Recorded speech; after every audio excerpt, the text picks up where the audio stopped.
at him before the window blew out, and he said, "Nick, your ear's bleeding." And he had a little stream of blood coming out of his ear from the pressure fall that blew out his eardrums.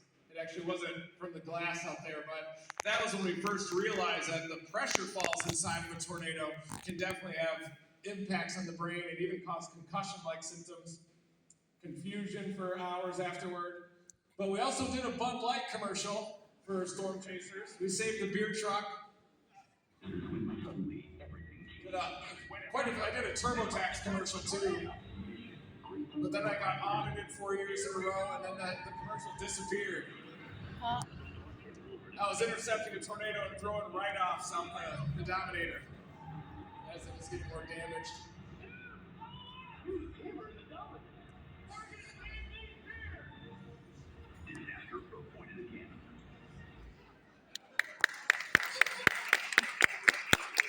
We actually tested the Dominator after intercepting all those tornadoes for a MythBusters series in 2009.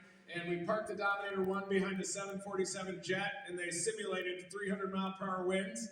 And you'll see that the TIV actually handled it fine, but the Dominator 1 ended up getting pushed across the ground. And this is when we realized we needed some type of a spike system.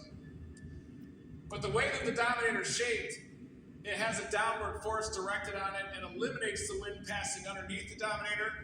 So it behaves the opposite of an airplane wing. You don't get the lift that you get from the flat underside and round top of an airplane wing.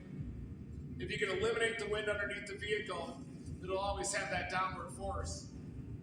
But when you're in the tornado, you can feel it bounce. You can kind of feel the wind grab the Dominator. And with the Dominator 2 and 3, we added 2 spikes on the front. So if we have a tailwind, you can start to feel it lift up the back of the Dominator a little bit.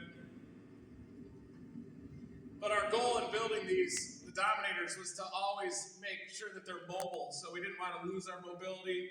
The TIV was getting stuck on the side of the road a lot, and we didn't want that to happen, of course. So we tried to make a vehicle that could intercept, but also was very mobile, and we could maneuver around a lot.